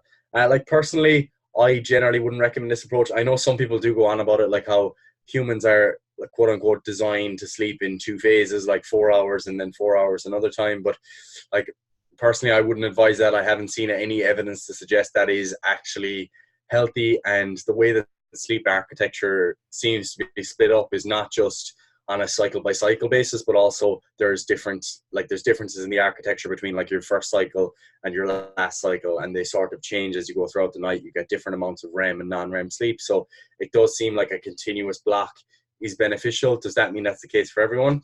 I'm not entirely sure, but like, if this is a case that, you know, you can only get 6 hours, but you can get another hour and a half, like another sleep cycle, I'm cool with that. Like, I think that's fairly sound. But I think when you start to split it up into like 4 hours here and then 4 hours like in the middle of the day, I think that can get quite messy. So I would try and do like have a nap if that's the structure, but with the knowledge that it's still probably beneficial to get a prolonged phase of sleep at night. Would you agree? I would 100% agree. Like, I just don't see the research there. Like, and I haven't dove deep, whatever, on like polyphasic sleep. Like, I have a cursory knowledge of it, but I'm like, I just don't see any kind of hype around it, or I don't see the hype around it being supported by what they're saying it's being supported by. They're like, oh, well, humans evolved to have this polyphasic sleep. And it's like, yeah, humans also evolved to fucking go to war and eat each other. So I'm like, are we just going to say like that's what we should do? Like it's as we've talked before in that evolutionary biology podcast, it's like this is like using that as your sole argument is a terrible approach. Like, yes, it works for some things, and you should have that evolutionary lens, be like, why did this develop, or why do we do something like that evolutionary? But that's not to say that that's the best approach that we should take, like, again, like, it's like, okay, cool, are we just going to say that we should live up trees then? Like, we evolved to do that, like, it's like where do you stop with this? You can't just pick and choose and be like, oh, we evolved to do this, but I know we evolved to do that, but I'm not going to do it. It's like you can't just pick and choose. It's like, again, like we're talking about the inputs, it's like there's loads of variable inputs, and it's like that polyphasic sleep might have been because we had to fucking stoke the fire that we had set every night to keep the fucking wolves away, So, like, again, you have to look at that. Like, why did that evolve? Why did that develop? Do we still need that? However, having said that, if you fucking find polyphasic sleep, like going for 4 hours here and 4 hours there, or whatever way you want to structure it, allows you to get more sleep, get more recovery, and perform better, by all means, go for it. Like, I don't think the literature would support these kind of, say, micro sleeps, these micro naps, like 15-minute naps, and going like, oh yeah, I caught up on sleep, or like, again, like spending an extra 2 hours in bed on the weekend or whatever. I don't think the literature supports that that's good. However, if you are consistent with your sleep schedule, like, I think the literature would support that being beneficial. So if that looks like 4 hours on the night and 4 hours during the day, as long as you're consistent with it and your body can set some sort of pacer to that, then I see no long-term issue with it. I do see an issue with it if it's highly variable day to day, where you're like, oh, well, I got 8 hours tonight, and yeah, the next day I got 6 hours and I got 2 hour nap here, and and then the next day I got 4 hours and a 4 hour nap. I'm like, if there's this huge variability to it, you're essentially on like a shift worker schedule, which we know is a known carcinogen, so it's like, I don't like that. Yes, you might be able to catch up on your sleep, but I don't see that actually being beneficial versus actually just sticking to a consistent sleep schedule. Plus, I don't know many people that have such an extremely hectic schedule that they can't get at least a 6 hour block to get it. Like, maybe you are a business person that, I don't know, trades with Japan or something, and you're on this completely different schedule. You need to be awake in Ireland and you need to be awake in Japan at different times. I'm like, yeah, maybe then that you need to have this really fucking altered sleep schedule. But if you're just saying like, oh yeah, I just have a general business and I go to the gym as well, and oh, it's just really hectic, it's like, you just need to organize your time better so that things are clumped together a little bit more, so that you can actually have 6 to 8 hours at the same time, in my mind anyway. Yeah, I would agree. Simple as that, really.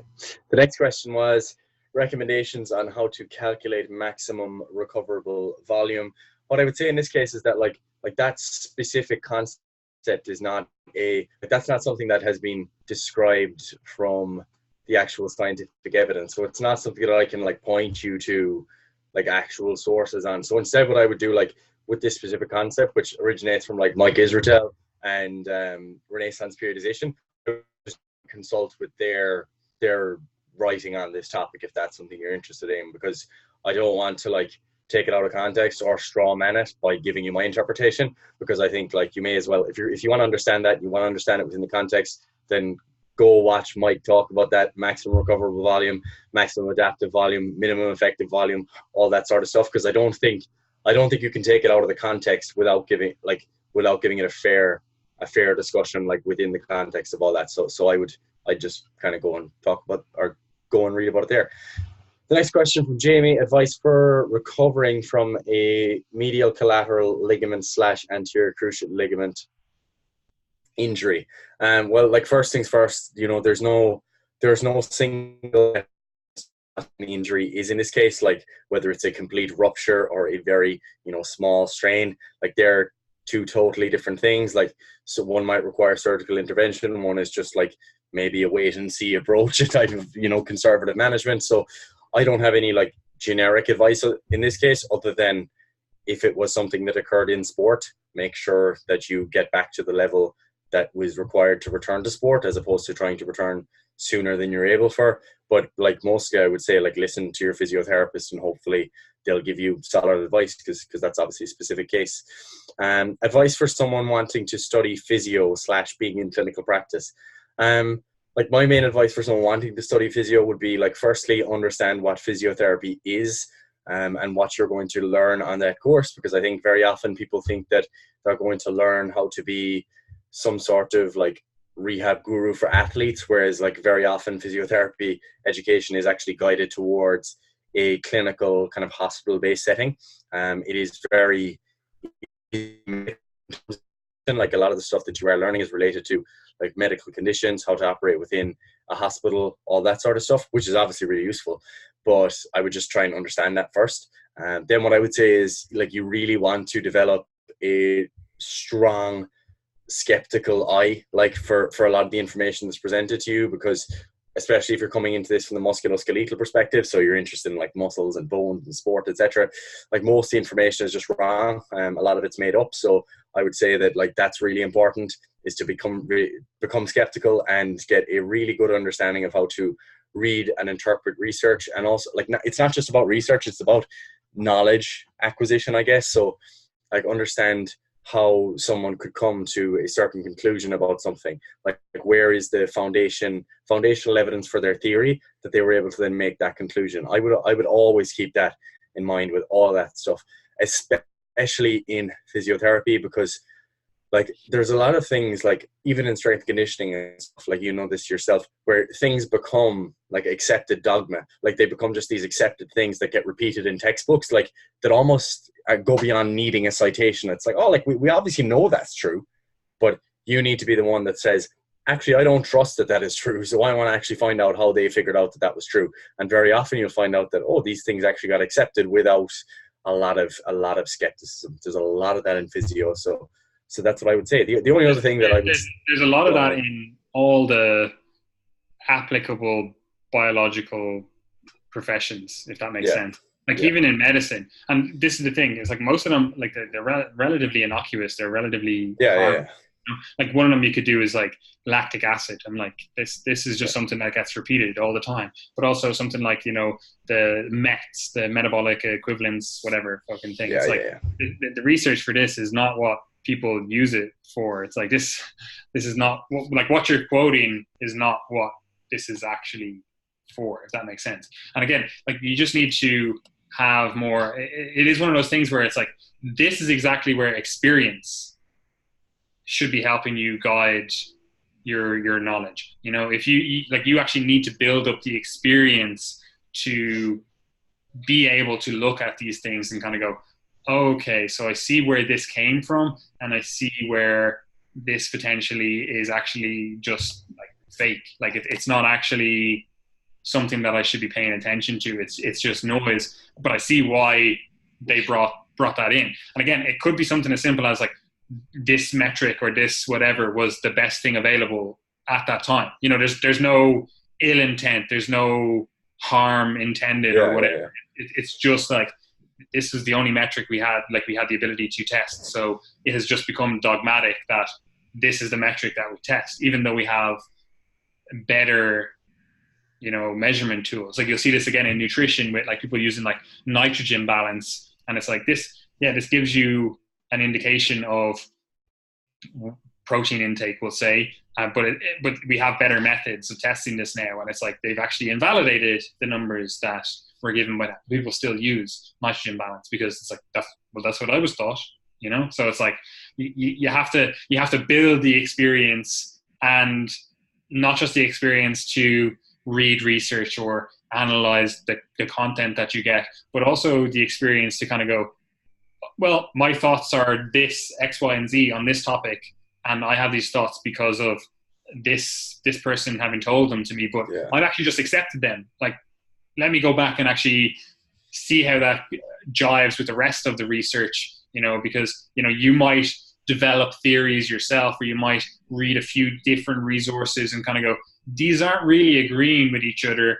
There's disagreement here, but there's these things that they're not agreeing with. So you need to develop the experience to kind of go, I can see the concept, these specifics. Now I need to read the research that they're using to make that assumption, and then you need to go whether you agree with it or not, or whether you think that fits in with the larger body of research. But again, like that's just developing, again, what you'd call experience. Like it's almost intuition, where you're kind of like, you can look at something and go, yeah, I understand that, or that fits with my overall understanding of these other things. And it's like you see people develop that intuitiveness where it's like it almost seems like witchcraft. Like you'll be like, someone will go in and be like, oh yeah, you had X, Y, and Z injury history, and it's like how did you know that? It's like, well, like you can kind of see it in their body movement. Not that should be used as your metric tool to kind of be like, right, it's your ACL, but it's like you can see the way people move. You can kind of go, something is not working quite right there. Maybe it's an injury in the past or whatever. Again, it's not a measurement tool, but it can give the illusion that a person coming to this has magic abilities. And I think a lot of like biological sciences do that. Like they use their experience, their intuition that they've built over years, and they kind of make it seem like they have magic abilities. And I actually think that would be something very applicable in physio, in terms of you can make it seem like you have these X-ray goggles or something that you're like, oh yeah, you have this shoulder impingement, and like the way they can actually do that, because they might even be right, because they've seen it so many times that it's like someone carrying their shoulder like this, you're like, okay, cool, I've seen this so many times that maybe I'm able to just visualize it and say that's what you have. However, like as I said, that doesn't trump actually getting diagnostic stuff done to measure that. And I think individuals do use their intuition to make it seem like they have this magic ability. Would you agree? Yes, and I absolutely fucking despise it. It's actually probably like one of my biggest pet peeve as it relates to physio, because I see it's happened so much from people who have been educating me, and they try to impress you by saying these things to patients. Like there's been a number of examples where like an educator has been speaking to a patient, and they'll have this particular type of pain, and the person will be like, or the educator will be like, oh, and I bet you you sit at your desk, and I bet you use this hand when you're using the mouse and stuff. I'm like, you're a scumbag. Like you're actually you're trying, because it gives the illusion of this incredible expertise that then leads to this patient buy-in, but it also sells them this story, and it just drives me mad. Another good example was someone told us once, like they were like, oh, if someone walks in like leaning like this, you can pretty much tell right away that they've got a disc herniation. I'm like, no, like no, you cannot. Like absolutely not. Lots of these are asymptomatic. But yeah, that stuff just drives me mad. So, but like this is something that you see as well. Like what are those people called? Those people that like do like palm reading or whatever. Yeah. Just like ask you a load of these vague, generalized questions, and then just go down this pathway that you've actually created for them, and they're like, oh, I have this secret knowledge. I'm communicating with the ghost of your grandmother or whatever, and it's like that's what they're doing. But again, like I don't want to completely invalidate it as well, because like there are some things that you can just obviously see if you know what you're looking for. Like if you see someone and you've seen them move before, and you're like, that person looks like they're kind of holding their knee a bit, like when they step. It's like you can almost assume that there is some sort of knee pain or whatever, if they're kind of limping.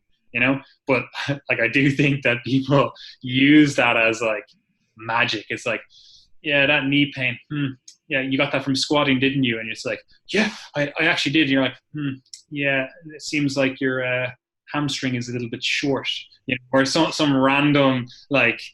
People do that though. But yeah, that's what I mean. It's like how did you come to that conclusion? Like you did nothing, and you just like you're relying on your intuition. And again, that's not necessarily wrong, because like sometimes in the medical profession, like you see this done and it's very beneficial. Like if you are, say, like an EMT or something, and you're looking at someone and they're looking kind of ashen and grey and they're not looking well, you're kind of like, that actually looks like you're having a fucking stroke, or a heart attack or something. It's like you're looking at these signs and symptoms ahead of time, and you're kind of going, like, let's get this checked out. So like, I don't want to say that it's completely invalid, but again, like it can be used to sell magic. And again, like that's the going back to the question, like if you're going into one of these fields, like don't be impressed by magic tricks.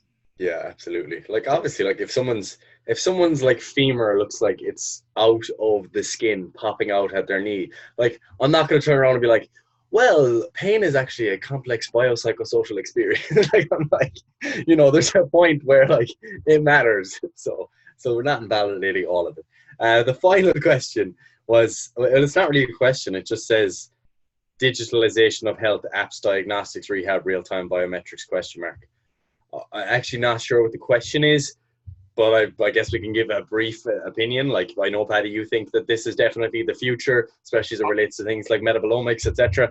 But first of all, I hate when people just say a load of statements and then put a question mark at the end. I'm like, did we just stop being able to use English? Like, does language not exist now? Like, do I just say like sky ? Like, that's like, what the fuck does that actually mean? Does it exist? Like, exactly. Is that what you're asking me? Are you asking me like my opinions on this? Are you asking me, is this a thing? Are you asking, like, there's so many ways to interpret that. And again, like we've talked about this before, where people ask questions being like, oh, should I take whey? And it's like I have no idea of your goals. Like, I literally, you've given me no context for this question. So it's like, you're just assuming that I'm presuming that everyone has the exact same goals, when it's clearly not the case. However, I actually do think that this, we'll call it I don't know what you'd call it, digitalization. Is that what they said? This use of artificial intelligence, we'll call it, to like technology, even in general, to track these things. I actually do think that is the future. Like, I actually think a lot of what doctors do, a lot of what healthcare professionals do will actually be gotten rid of, in terms of, and I don't mean that necessarily that the jobs will be lost. I just think that the things that they do won't be done by them anymore, like, again, you see this in, say, the radiology. I always get the two of them fucking mixed up. Basically looking at pictures. I'm like, computers can do it better. They're like, they can distinguish the colors much better than the human eye can, so it's like, that was a pretty fucking good, well-paying job a number of years ago. And it's like,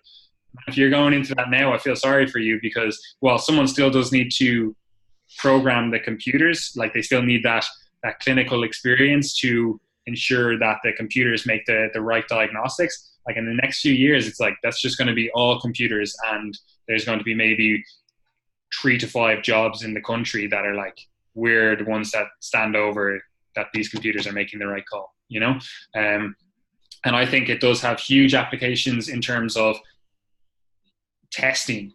That's where I see it more so, not the interpretation. Like, you still, especially with stuff like blood work and genetics and stuff, like, people like to play it off as if this is like the next phase of human evolution and our fucking whatever. It's like, not really. Like, like, yes, there is tests that we can do. There's a lot of information that we can use from our genome, our metabolome, our proteome, or fucking any of those omics, right?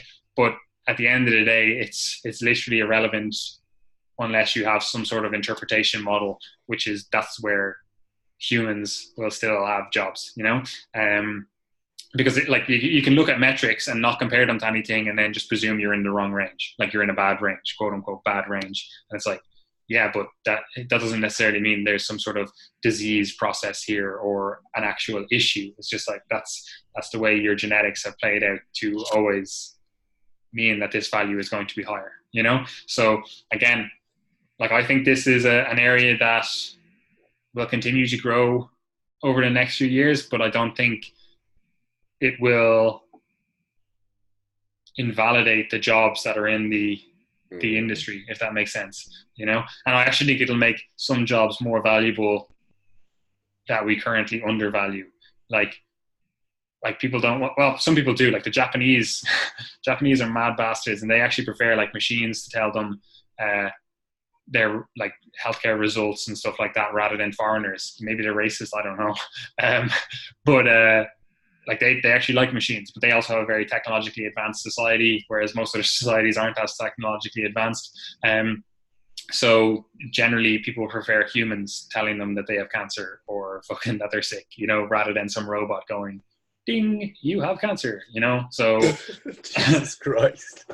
like, you know, so like most people, like even your reaction to that, you know, is like, oh my God. But like at the end of the day, it's like that's essentially what the human is doing. We're just able to give that human touch to that information, you know. And that's where I think some jobs will become more valuable than we currently place that value on them, you know. Like that human touch is going to become more valuable in a world that is more mechanized, if that makes sense. But yeah, I actually think it's a net positive. Like I think it frees up people to make better, or it enables people to make better decisions. It frees up their time that they're not spending trying to track all these metrics. It's like if you just have, I don't know, a fucking Ring or something that tracks all your metabolomic, your proteomic data. It just literally gives you a finger prick every fucking, I don't know, hour or something. I don't know. I see that as a net positive. However, it's going to lead to a fuck ton of misinformation and an absolute metric fuck ton of people literally swimming in a sea of information and having no idea what to do with it. You know, like people just tracking random metrics, and they're literally just useless metrics. Like they're not influenceable, and they're not actually relevant to any outcome, you know. But I see it as a net positive once we get through that initial phase.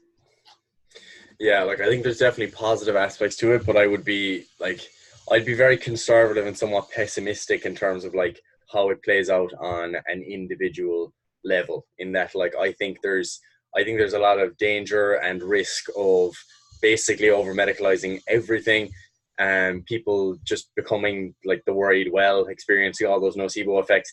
If people had like more and more personal access to things like genetic information, things like, you know, different biomarkers, quote unquote, you know, just to see, you know, people are just interested just for the crack, because you already see that in relation to things like 23andMe, people being exposed to information about their genetic risk, and that actually playing out in like a self-fulfilling prophecy or a nocebo type of way, where when people have more information that is potentially not even that influential, there can be negative effects associated with that. So I do agree with you in that. Like I think the human aspect of medicine is going to be pretty much like forever important, because especially as over medicalization becomes more and more of a problem, because you need to actually be able to discuss like with a human like what it means to be healthy for you as an individual. And like I think that ties in nicely with what we discussed a few podcasts ago about the concept of flourishing as it relates to health, because I think the more information we have, we might think that it's giving us more control over our health, when in fact it could actually be taking you further away from it, because the stress that is associated with you constantly worrying about your health, like if you were aware of all of your metrics every morning, that would cause you a considerable amount of stress, which has very true like neurological, psychological, immunological, endocrinological effects. Like that has very real effects on your physiology and could potentially actually make your health worse. So yeah, like I think it's interesting for sure, but I think it's always interesting to come back to like thinking about someone who like lived in a mountain, never had access to any technology, lived till into their hundreds. Like what can we take away from that sort of lifestyle versus being over connected and just having all this technology and all this information? Like how useful actually is it? So yeah, obviously there's lots of benefits there, and I think like the the information in particular is obviously useful for freeing up time with different professions dedicated towards testing different things. People who have, very specific diseases that you're using specific medical interventions for, obviously that's super useful. So yeah, there's pros and cons, but I think most people would overestimate how beneficial that might be, particularly in the fitness industry where, everyone just checks their bloods like just for the crack to kind of see what's going on, and then freaks out about it. Like, oh, what am I going to do? Like, I'm 0.01 nanograms per deciliter under whatever, so. I do look at it, and I do obviously temper my views with the fact that most people can't even take their scale weight without becoming emotionally attached to the number on it. And that's literally just your relationship with gravity. It's like, I don't know if you could see like your internal blood work now. Oh man, that would send you off on a fucking mad one, So like I do obviously temper my views with that knowledge, but at the same time I think I'm like, that's just a lack of knowledge, like that all of that can be sorted with proper information. Like if you know that these things are only valid or they're only to be used as an adjunct to the other things, like I see it as no issue. Like if like measuring, again, like I'm just presuming like a ring or a wearable, a wrist or whatever, a wrist wearable or whatever that like just does all this fucking magical testing. Like, yeah, like if you just know it's like, it's nothing major, it's just like checking your heart rate, once you know that, and once you know what these metrics mean and how they're influenced, like I see it as something that allows you to get the right medical care at the right time. Like I definitely see it being hugely beneficial for people with we'll say genetic diseases, something like say diabetes or I don't know, fucking what's that one where you can't take phenylalanine? Phenylketonuria. That's the one. Like something like that. Like if you can just measure your fucking blood, your proteome, and be like, all right, cool, I actually am exactly where I need to be with all these other amino acids or whatever, so like I do see it being hugely beneficial for quote unquote diseased populations. But yeah, I do obviously temper that with the knowledge that the fitness industry is already neurotic. So do we really need something else to make us more neurotic? No, probably not. There you go. Pros and cons, no simple answers. Too complex problems. But there you go. That is the end of all of our questions. Nothing listening to this, that means that it's what is it? It's almost the middle of June now. So, we're gonna have, I think it's literally like the 10th of June, maybe. Almost the middle of June. Be on the lookout for our beginners ebook in the next month. The reason that is important is because a lot of the information we discussed in this podcast and on a lot of our podcasts related to training, we're basically writing a beginner's ebook that we want to distill all these concepts into like real simple, useful stuff that your granny or your 15-year-old cousin could read. It's just all this real, it's simple information that's taking the complex stuff and trying to put it into simple language. So be on the lookout for that, because we're quite excited about bringing that to the people. Other than that, it's too easy. It's too easy. I'm ending this here.